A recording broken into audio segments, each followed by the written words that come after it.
Hello, apprentices. Welcome back to Arena.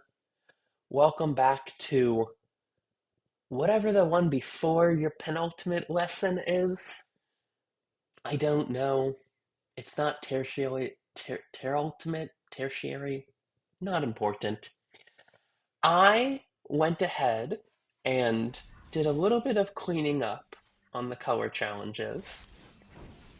I have not done any of the competitions against the players. I'm going to do that on video and I'm going to review the colors, what the colors play styles lend themselves towards, and then play against an opponent. But that'll be the penultimate lesson, going through the colors, adorning our pommel with those various gems. Instead, this time, like I said, we are going to temper our blade by trying a couple different playstyles. We did Reckless Raid. Now let's go with the Orzhov Vampiric Hunger and play another opponent. Orzhov, white and black. My cards are going to synergize with gaining life, and I'm not as aggressive as I was playing red and black.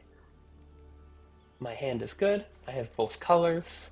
I have 3 lands. A lot of my spells cost 3. Some cost more, some cost 4, but good enough for now. My opponent is playing Gruul, red and green. That means they are going to be a more creature-focused beatdown deck. I know my deck wants the game to go a little longer. It has no trouble killing their creatures. I have a lot of these kill spells. And it's going to go wider. I'm going to make lots of these tokens. So if I can survive the early onslaught, I'll be favored to win in the long game. So I'm actually going to use one of my removal spells to kill their elf. I'm going to slow down the rate at which they can play their big creatures. Because the slower the game goes, the more I think I am favored. This is also a classic discussion in Magic, which maybe we'll get into more in the 300s, called Bolt the Bird. Now they played a 4-3. Players can't gain life. I can either kill it with Mortify, I can play Cat Collector, which can trade with it, but I want to have this ability, or I can play Phyrexian Arena, which will draw me a card and lose life, but won't put anything on the board that deals with the giant Cindermaw. I think I'm going to kill it, just for now. It's good enough, and it prevents me from gaining life, and my deck is somewhat built around gaining life. Well, so as I said, there's a classic discussion in Magic called Bolting the Bird. And it's when your opponent plays a mana elf, anything that can tap for mana dork is the terminology, and you have a removal spell, should you use that removal spell on the mana dork, or should you save it for the threats they're going to play with said mana dork? When they had just 2 lands, I thought it was worth killing the Llanowar Elf with a weaker removal spell. Now they have 4 lands, and I don't use my premium removal spell. This destroys any creature, not just -2, -2. So instead, because this is not much of a threat, I am going to play my Phyrexian Arena. It's going to draw me cards over the course of the game. That gives me an advantage the longer the game goes. But Bolting the Bird comes from 30 years ago, the first history of Magic, where Birds of Paradise is like this, a 1 mana card, 1 green, for a bird that taps for 1 mana of any color, and Lightning Bolt is 1 red mana, and it deals 3 damage to any target. And the question is, do you use that Lightning Bolt to kill the Bird of Paradise, or do you save it to kill the threats? And it changes. I have 4 mana. I could play any one of these 4 creatures. These, however, only cost 3 mana. This only costs 2. And I want to be efficient. I want to hope next turn I'll draw a land. all 5 lands, and I can play these 2 creatures, or these 2. So I'm going to use up all my mana and play this 4-drop. Can't do this because it needs to enchant a creature.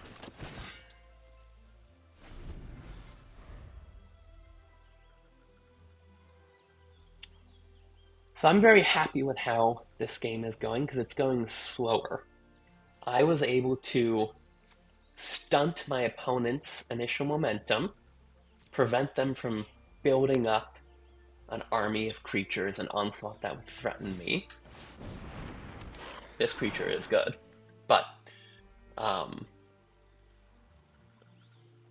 because the game is now going longer, we have similar amounts of lands.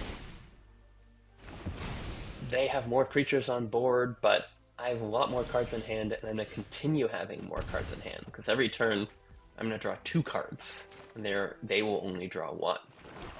So I'm going to kill this Asteroid Animus because it's very good. It says whenever this creature attacks, another target creature you control gains trample and +X/+X until end of turn, where X is this creature's power.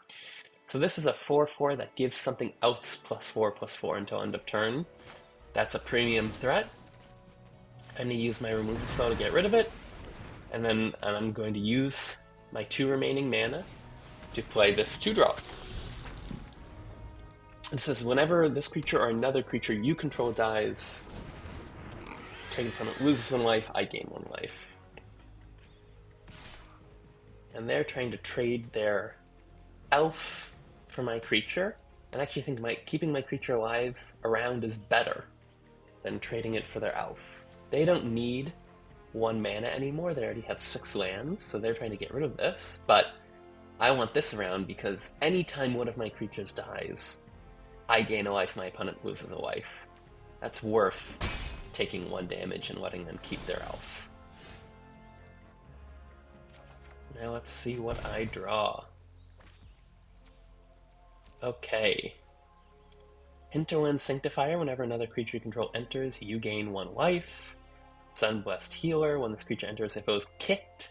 Again, like in last lesson, we talked about kicker. It's an extra cost you may play as you cast this spell. Return target non-land permanent card with mana value 2 or less. So I have no cards with mana value 2 or less. Mana value is the amount of mana it takes to cast the spell. So this is mana value 3. It takes 3 mana. 1 must be black, 1 must be white. 1 can be anything generic. This is mana value 4. This is mana value 2, but Sunblessed here said it has to be a permanent.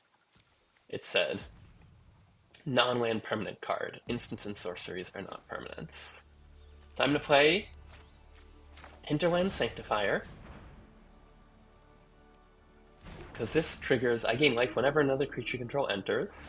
So I'm going to play my Cat Collector, and my Cat Collector says whenever you gain life for the first time during each of your turns, create a 1/1 white cat creature token. So it enters, I gain a life because of the Hinterland Sanctifier. It sees I gained a life, I create my cat gains me another life. I've already gained life this turn, so the life I gain off the land, Scoured Barrens, won't get me anything from the Cat Collector, but that's fine. I am building up my engine. Every creature I play is going to gain me life, it's going to make more creatures. I'm feeling pretty good about that. And I also want to kill my opponent's Truffle Snout. They're 4/2, and I know I can get a mana value 2 or less from my graveyard to the battlefield, so I'm going to block with my Blood Witch, which has mana value 2 or less, mana value 2. They're going to trample over and get a food token, but I'm fine with them getting a food token. It's just 3 life, and I'm not worried about beating them with 20 life. I'm not worried about beating them with 23 life. So both my creatures die, but one was a token, and I'm going to have a lot of tokens. The other was the Blood Witch, but I'm going to get it back from the graveyard with my Sunblessed Healer.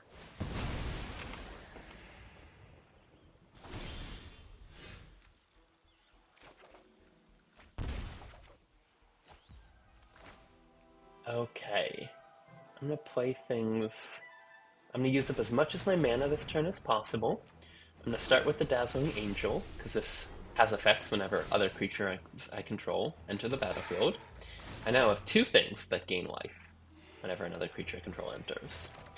Then I'm going to play my untapped land, so I can kick the Sunblessed Healer, play it for 4 mana,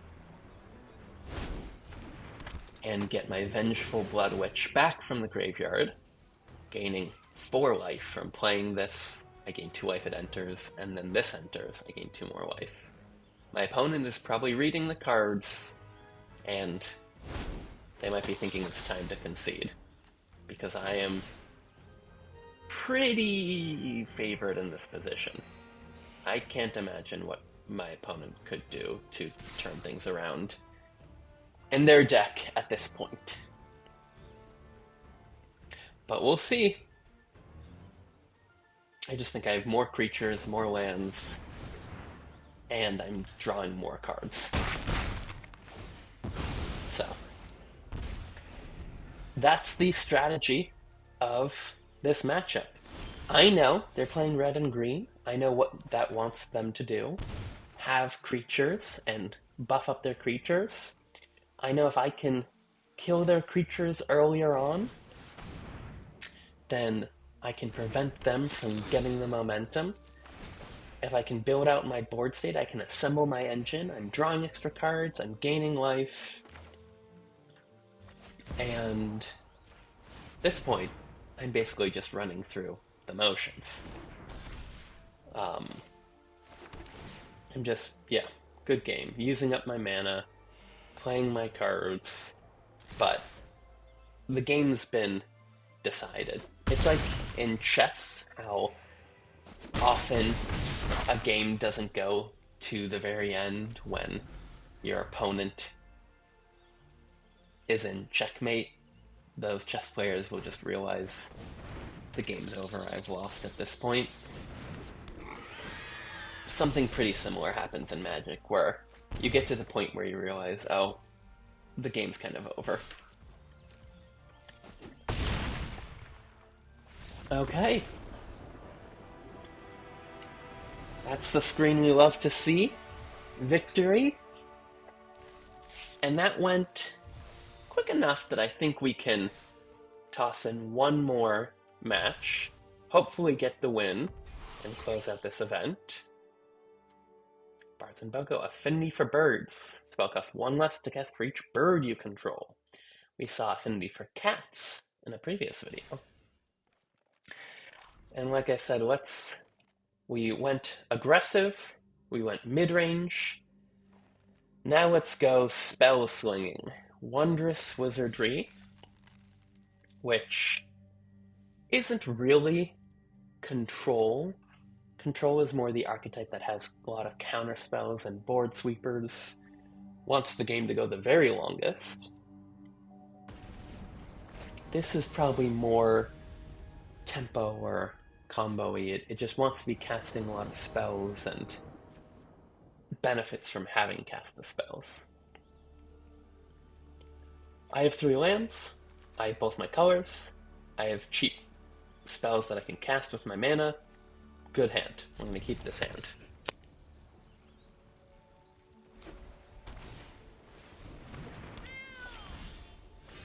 I am going to... I could play the Mountain and play the Gitu Lava Runner and trade with the Savannah Lions. Or I could just wait until I get one of these 1/3s out, which trade even more favorably with the Savannah Lions. So I'm going to do that, and I'm actually going to scry.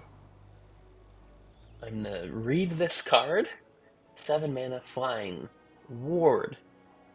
Ward. Whenever a permanent with ward becomes the target of a spell or ability an opponent controls, counter it unless that player pays the ward cost. 3 generic and 3 life. Whenever you cast a non-creature spell, a lot of text here. Good abilities, but it costs 7 mana. And I'm pretty far from that? No. Oh. So I meant to put it on the bottom of my deck. But instead of getting out of the screen, I said leave it on top. Well, mistakes happen in Magic. Sometimes you just gotta Gotta play with the cards you are dealt. Pun intended. They probably have a combat trick making this attack. I'm already upset about what I accidentally did, so I'm just gonna play right into it. Giant growth. Okay.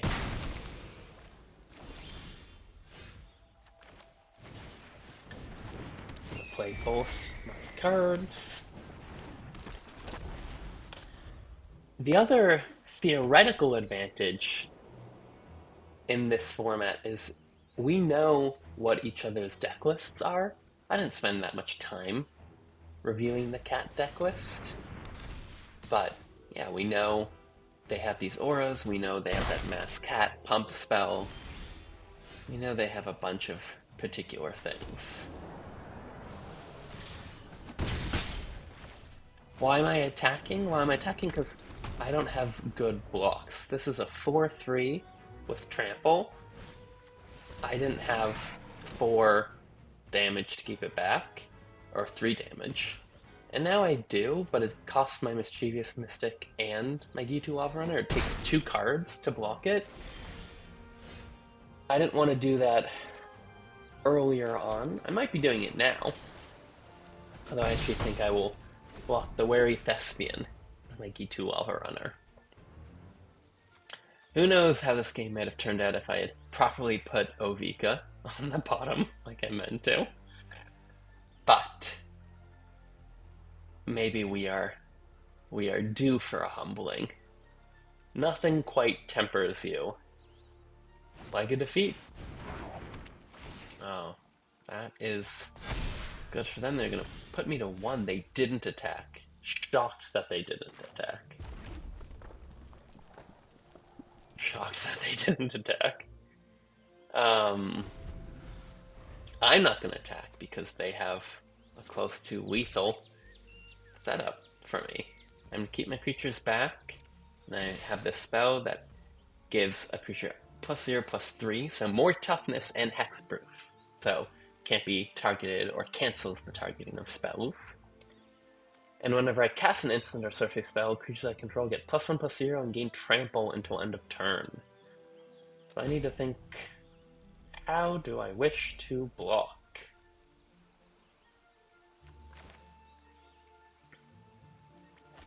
Everything, so 2/3, 2/2, 3/1. I think what I'm going to do is I'm going to make my Mischievous Mist. Oh, they probably have a trick. Well, whatever. It's pausing because I think they have something. I made that bigger. I'm going to block their Wary Thespian. I'm going to block the Felidor Sovereign. Savior. Felidor Savior. Oh, they had the cat trick. I can't believe I forgot about that when I was talking about it earlier. Slightly embarrassing on my part. I'm going to attack with Balmor, even though I think the game is close to done. Attacking lets me draw 2 cards and not discard a card. Now here are all my spells. Here are all the spells I wanted to see earlier. Arcane Epiphany, yeah.